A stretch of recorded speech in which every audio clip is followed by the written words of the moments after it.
2 anos. Então, o caso Pinheiro Braskem chegou no Ministério Público Federal em meados de 2018. E nesse primeiro momento não foi possível identificar quem era a causadora, né, dos danos que apareciam nos imóveis na região do Pinheiro. E após a chegada da CPRM, no caso, com mais de 52 técnicos, foi produzido um laudo atribuindo a responsabilidade à Braskem pelos danos que estavam aparecendo na cidade. E de posse desse primeiro laudo, o Ministério Público já iniciou a sua atuação jurídica, no caso, ajuizando uma ação. Essa primeira ação a gente chama de ação dos sonares, que compeliu a empresa a realizar o mapeamento de todas as minas. Então, são 35 minas e a Justiça concedeu, mediante sentença, que a Braskem fizesse o trabalho de sonar nas minas para identificar a situação de cada uma delas, determinou que fossem fechadas essas minas e nessa mesma ação a gente também pediu que o IMA não desse mais as licenças para a exploração dessas minas. Então, essa foi a primeira atuação. Concomitantemente à chegada dessa primeira ação, o Ministério Público também passou a atuar na ação dos moradores, que é a que visa indenizar a população residente em área de risco e também garantir a reparação financeira delas, preservando a vida. Então, essa foi uma segunda atuação. Nessa ação dos moradores, foi instituída o programa de compensação financeira, que é uma via extrajudicial que as partes têm de negociar, né, o valor do imóvel e não sendo frutífera essa via, o próprio acordo também garantiu que a Justiça designasse um perito para fazer a avaliação do imóvel. Então, eu diria que nesse primeiro momento foram essas 2 primeiras frentes de atuação, a ação dos sonares e a ação dos moradores. Por mais duro que pudesse parecer, né, deixar o imóvel, mas, obviamente, como tinha-se a possibilidade de algo trágico vir a acontecer, o MPF não poderia se omitir, assim como qualquer outro órgão, e principalmente garantir direitos, né, dessas pessoas relacionadas aos imóveis também.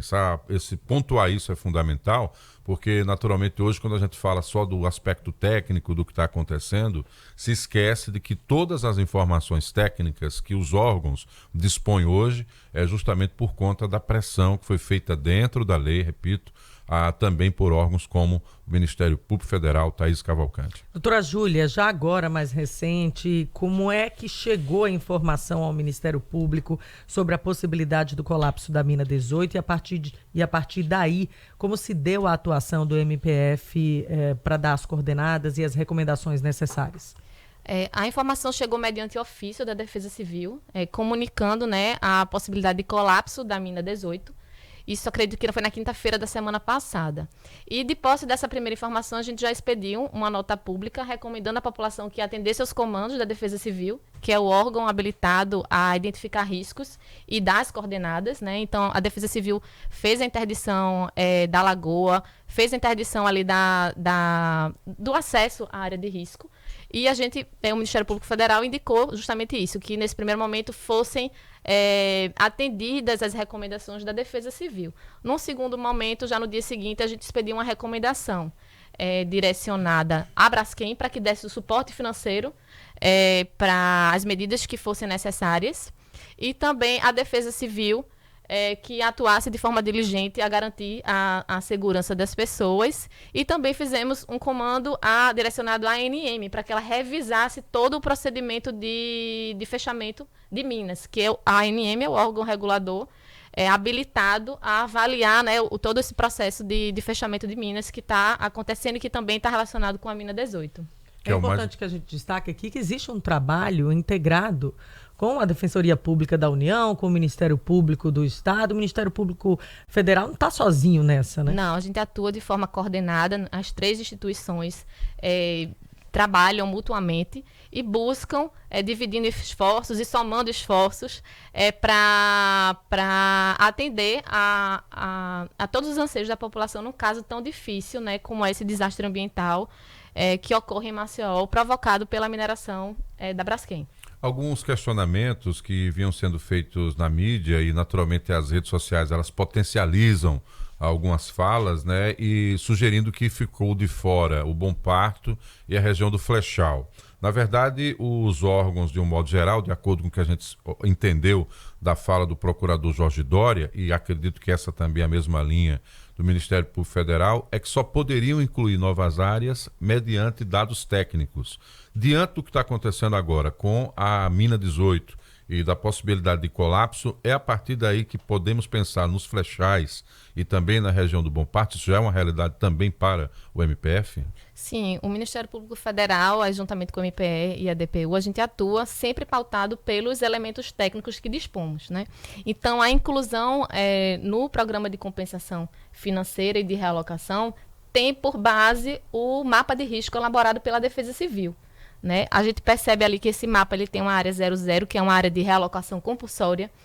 Há uma interdição devido ao risco das residências existentes nessa região, e aí por isso a necessidade das famílias serem indenizadas, porque ali elas não têm mais condições de habitação. O seu patrimônio ali foi integralmente atingido. E também existe uma área 01, que é uma área de monitoramento, mas que também é um monitoramento que demanda uma atenção.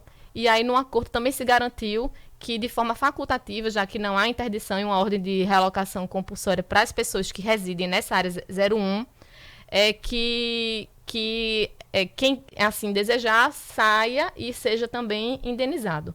Então, para as áreas de fora do mapa, esse mapa tem uma borda grande, né? Não se limita somente à região dos flechais e ao Bom Parto, é uma borda relevante.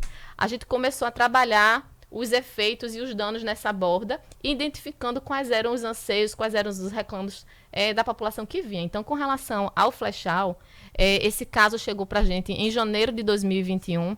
Os anseios eram: nós perdemos os serviços públicos, nós perdemos a escola pública que atendia, nós perdemos o equipamento de saúde, nós estamos em isolamento. Então, a gente começou a trabalhar identificando de que forma essa comunidade estava sendo atingida. E a gente percebeu que era diferente de quem está morando no mapa de risco, né?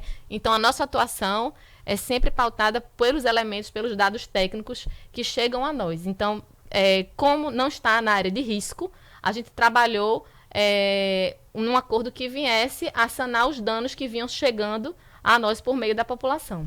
Procuradora, uma dúvida muito frequente é o que vai ser daquela área, o que vai ser feito nos locais que foram desocupados. A Braskem vai poder continuar a explorar comercialmente essas áreas? O que tem sido discutido em torno disso? O Ministério Público Federal, no âmbito do acordo socioambiental, e esse já é uma terceira ação que foi ajuizada pelo Ministério Público Federal, né? Essa ação ela tem por objetivo reparação ambiental a todos os danos que ocorreram na nossa cidade, não só ambiental no sentido mais estrito, mas também o aspecto socio-urbanístico. E no âmbito desse acordo, a gente fez constar uma cláusula que determina que a Braskem está impedida de construir, de explorar economicamente essa região, e que isso somente seria possível se houvesse a estabilidade do fenômeno, que hoje isso é um cenário muito, muito distante. E ainda assim, caso isso viesse a ser autorizado pelo plano diretor. E a gente sabe que o plano diretor é um instrumento que consta com a colaboração do Poder Legislativo e do Poder Executivo. Então, Poder Legislativo e Poder Executivo teriam que passar a permitir, porque hoje está proibido. Teriam que passar a permitir, e ainda assim com a condição de completa estabilização do fenômeno. Porque passou-se a se especular, repito, mais uma vez, nesse fenômeno que a gente, paralelamente a tudo que acontece na cidade, que é o das redes sociais, porque são os cientistas das redes sociais, né? As pessoas que têm uma ciência para, no Instagram, né, criar teses mirabolantes, e aquelas mal informadas acabam embarcando. É por isso que a gente faz jornalismo profissional, para levar a informação com coerência. E uma das que foi plantada como fake news era de que a Braskem estava planeando todo o terreno aonde seriam derrubadas as casas, que um grande condomínio de luxo seria construído de frente para a lagoa. Então, isso não passa de uma fake news, não tem o menor sentido técnico. Isso não procede. A gente já teve a oportunidade de esclarecer para a população isso em alguns momentos, e eu agradeço muito a oportunidade de estar aqui na Rádio Mix dando essa informação. Isso não procede. Essa área é uma área de risco, ela não tem viabilidade nenhuma de ser explorada, e o próprio acordo socioambiental já impede. né? Justamente por não haver estabilidade no fenômeno, como a própria mina 18 agora que aconteceu já demonstrou. Né? Isso é fundamental deixar registrado. Queria aqui agradecer a sua presença, dizer que esse assunto não se esgota aqui, é possível que a gente volte a conversar não só com o MPF, também com o Ministério Público Estadual e em nome, né, obviamente, das vidas salvas, das pessoas que conseguiram tentar recomeçar a vida, mesmo por mais duro que tenha sido, reconhecer a atuação também do Ministério Público Federal. A gente não viveu aqui, Thaís, uma situação como Brumadinho, em Minas Gerais, onde além da perda de vidas, as pessoas até hoje estão aí com dificuldades de resolver, também dar um encaminhamento, né, para a continuidade da sua vida. Então leve esse reconhecimento aqui do Jornal da Mix para toda a equipe lá do Ministério Público Federal, que eu também sei que teve que aprender a lidar com essa situação, porque também era nova para o próprio Ministério Público Federal. Queria sugerir uma próxima oportunidade, a presença da Procuradora da República, Júlia Cadete, e agradecer por hoje. Até uma próxima oportunidade, Procuradora. Obrigada, doutora. Obrigada, será um prazer retornar aqui. 7h43.